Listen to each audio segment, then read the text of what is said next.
anjurkan kita beribadah dengan berihsan, yaitu menyembah Allah seakan-akan melihatnya. Jika tak bisa, maka yakinlah Allah melihat kita. Pertanyaan, dalam dunia tarekat bersepakat bahwa dalam beribadah, terutama dalam berzikir, jamaah harus menghadirkan wajah guru, bahkan wajah syekh tarekat yang sudah wafat. Apa tersebut tak termasuk kemusyrikan? Namanya robitoh syekh. Robato artinya ikatan. Robitoh, saya mengikatkan diri dengan guru, dengan syekh.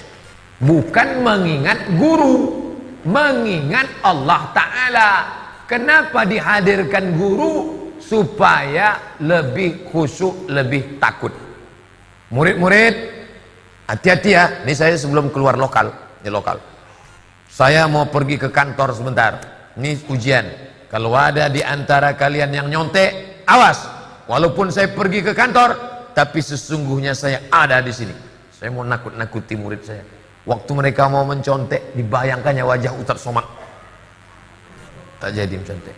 Jadi bukan guru itu yang diingat. Yang tak boleh itu, ini foto guru. Dipajang di muka. Allahu Akbar. Nah, itu tak boleh. Jadi jangan menghukum dari luar. Dia tak tahu tuajuh. Bukan zikir mengingat guru, yang diingat itu Allah. Tapi dia bagaimana supaya hatinya itu khusyuk, takut kepada Allah, maka dia bertawassul, berwasilah, rabitoh syekh namanya, mengikatkan diri dengan guru. Nah, itu dipahami dengan baik. Kalau bertuhan kepada guru, kafir dia. Jangan menyembah kepada guru. Yang disembah itu Allah SWT. Tapi orang kalau ingat gurunya, ingat dia kepada Allah. Kun ma'allah, hendaklah engkau bersama dengan Allah. Illam takun ma'allah, kalau kau tak bisa sama Allah, hendaklah kau selalu bersama dengan orang-orang yang mengingat Allah. Kami waktu pergi ke Makkah, pergi ke rumah Sayyid Habib Muhammad Alawi bin Abbas Al-Maliki, ulama Makkah. Salat maghrib kami di rumahnya, di masjid besar. Habis itu menengok sorbannya, wajahnya mengangulah. Sayyid Muhammad Alawi bin Abbas Al-Maliki, ulama besar. Menengok wajahnya mengingat Allah. Ada orang-orang yang ketika kita lihat wajahnya kita ingat Allah. Itulah guru mursyid itu. Tapi ada pula orang yang ketika kita lihat wajahnya ingat kita proposal. Bukan itu yang mursyid itu. Maka kata ulama, kun ma'allah, hendaklah kau bersama dengan Allah. Illam takun ma'allah, kalau kau tak bisa bersama dengan Allah, kun ma'aman ma'allah, kau bersama dengan orang yang hatinya selalu bersama dengan Allah, maka dia membimbing engkau. Walan tajida lahu waliyyan mursyida, mursyid, jalan penunjuk dalam berzikir mengingat Allah Subhanahu wa taala. Pahami itu dengan baik. Jadi rupanya Sayyid Muhammad Alawi Al-Maliki tadi saya jumpa tahun 2000. Saya ingin betul lah belajar sama dia, tapi saya pula tak di Makkah, saya di Mesir.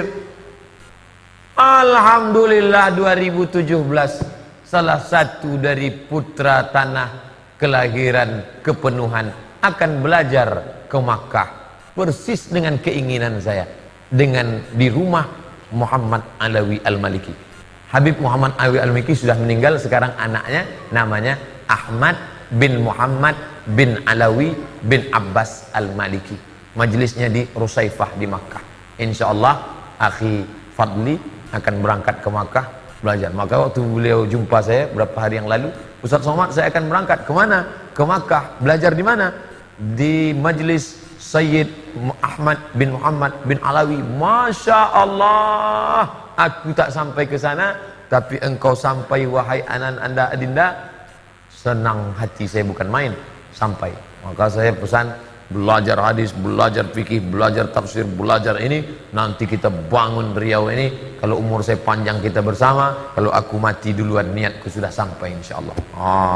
Nih Ustadz, apakah hukum usaha bagi hasil dengan cara pinjam modal 500 juta setiap bulan, setor 25 juta, apa namanya? Riba. Duit dengan duit riba, duit dengan barang tidak riba. Saya pinjam 10 juta, bayar 11 juta, riba. Tapi bisa tak riba kalau mudharabah, bagi hasil. Pinjam duit 10 juta, ya.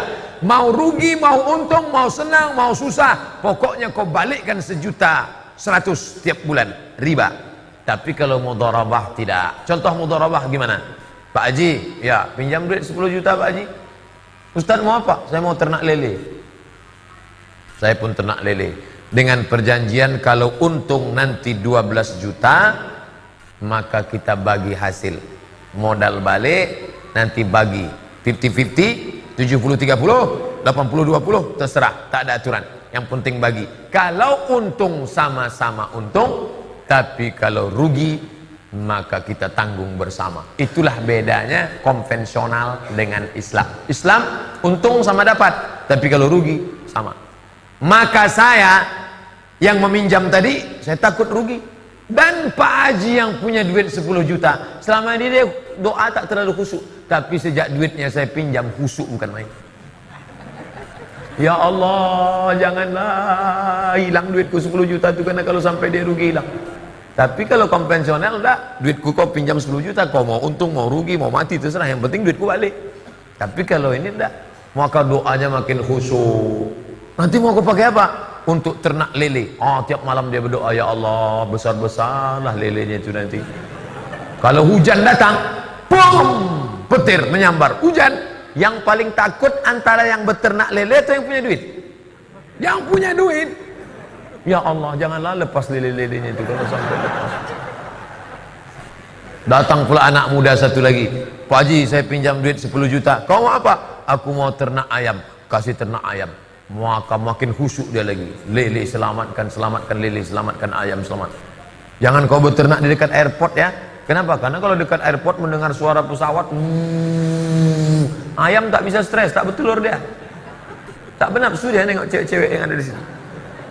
Nah, jadi disitulah beda ekonomi Islam dengan konvensional. Namanya mudharabah, bagi hasil. Mana lebih baik ibu-ibu sholat di rumah sendiri atau berjamaah ke masjid Al-Majid? Tak ada, saya tambah aja Al-Majid. Mana yang mudah tadi? Ini belum? Oh, banyak lagi. Insya Allah jamaah sabar. Nah, bapak ibu yang mau pulang, mana tahu dia sakit atau sudah tua, tak apa-apa, silakan pulang. Saya biasa ceramah tak ada jamaahnya.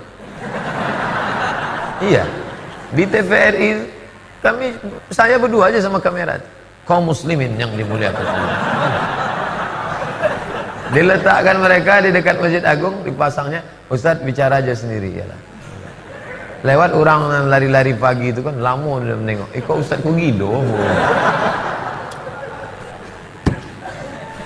Mana yang bagus perempuan tuh? Sholat ke masjid atau sholat di rumah? Perempuan lebih baik sholat dalam pekarangan, lebih baik sholat dalam rumah, lebih baik sholat dalam kamar, lebih baik sholat dalam tempat yang sempit. Hadisnya sahih. Kalau terjadi fitnah di Palestina, tak boleh sholat ke masjid, takut ditangkap tentara Israel. Tapi di kepenuhan, ibu yang sholat di masjid, apa ada tentara Israel menunggu dari balik? Tak ada. Maka kalau tak terjadi fitnah, perempuan tetap dapat pahala, tapi tak macam laki-laki. Kalau laki-laki wajib. Makanya Nabi selesai sholat menghadap dia ke jamaah. Nabi menghadap ke jamaah itu kan menunduk. Sekarang banyak imam menghadap ke jamaah menunduk, dia grogi. Kalau Nabi menghadap ke jamaah, dia periksa, Asyhadul fulan, Asyhadul fulan, Asyhadul fulan, mana sebulan, mana sebulan, mana sebulan. Kenapa tak datang berjamaah? Layan tahiyatna. Yang sholat di rumah, yang sholat di kamar, yang sholat di rumah, jangan lagi sholat di rumah, berhenti, datang ke masjid. Kalau tetap sholat di rumah, la uharriqanna alaihim buyutahum, kubakar nanti rumah mereka. Siapa yang sholat di rumah, kubakar, kata Nabi.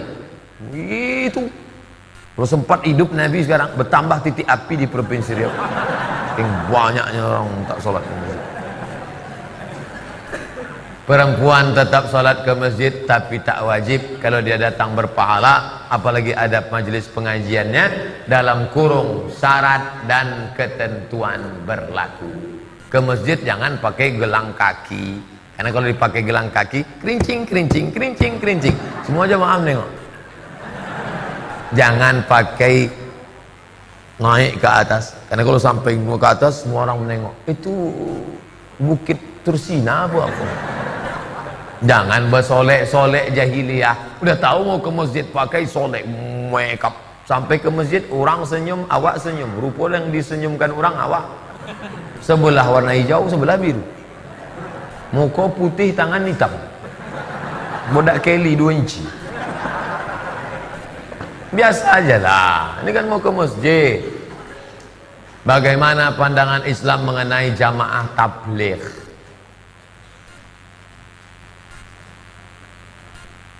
Tabligh ini dari India. Asal muasal negara negerinya India. Nama muassisnya ahli hadis, namanya Maulana Ilyas. Dilanjutkan oleh Maulana Zakaria Kandahlawi. Di India waktu itu Islam hampir punah. Di India tak bisa ceramah begini, tak bisa. Ceramah pakai mikrofon begini tak bisa. Karena kalau sampai begini datang orang Hindu menghadang. Sanjay Dutt, Amitabh Bachchan, Shahrukh Khan datang. Masuk mereka bawa pistol. Ayah kacaj kota hal tike kan. Bisa. Oleh sebab itu maka dakwah di sana disiasati gimana supaya Islam di India ini bertahan. Maka caranya dakwah rumah ke rumah. Ustaz ceramah tak bisa. Maka semua, kamu bisa 3 hari pergi, ya. Anak istri ada makan di rumah, ada. Pergi 3 hari ya, ya. Pergi ke rumah-rumah. Assalamualaikum, waalaikumsalam. Buka pintu. Kya hal hai? Tike. Kya hal hai artinya apa kabar? Kya hal hai? Tike artinya baik. Ustaz kau tahu, kami kalau pergi haji kan kerja di Makkah. Banyak kawan-kawan India. Kya hal hai? Tike. Coach hotel. Habis itu barulah kemudian ayolah kita ke masjid, ayo ke pintu. Ini bisa berapa? Kamu berapa selama? Saya bisa 10 hari, lebih jauh lagi ya karena kaya. Kau bisa berapa? 40 hari. Itulah dia akhirnya dakwah yang paling besar sekarang, jamaah tabligh. Setelah orang masuk ke masjid, barulah Ustadz Somad ceramah. Assalamualaikum. Somad ini menceramahi orang dalam masjid apa luar masjid? Dalam masjid. Preman-preman yang di terminal, yang di diskotik, yang di karaoke, siapa menceramahinya? Orang tabligh inilah. Masuk jamaah tabligh ke diskotik.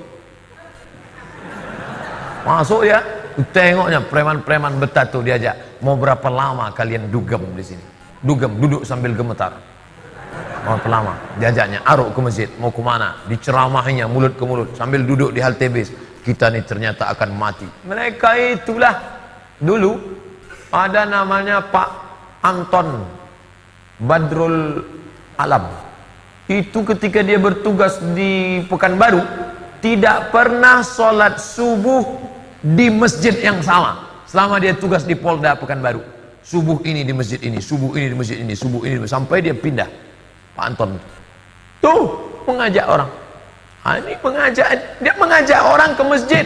Jadi jangan tanya, kau kan bukan ustadz, ngapain ngajak-ngajak orang? Mengajak itu tanggung jawab semua, baik ustadz maupun tak ustadz. Ngajar baru ustadz. Ngajak, bedakan antara ngajak sama ngajar. Ini tukang-tukang yang asik tak penting ke masjid, asik bertukang aja. Datang jamaah tabligh, Pak tukang, ayo ke masjid. Pergi sana, aku lempar kau pakai martel nanti. Tetap diajak, ayolah Pak. Saya jumpa sama bapak BNN waktu ijtima jamaah tabligh 20.000 orang di Kubang. Saya hadir ke sana, saya tengok, Bapak. Iya Pak Ustaz, rumah saya depan masjid, tapi saya tak pernah ke masjid. Terus gimana ceritanya Bapak ke masjid? Datang jamaah tabligh ke rumah saya. Pertama datang, saya tutup pintu. Besok datang juga dia lagi. Marah saya. Lama-lama muak saya, ikut saya.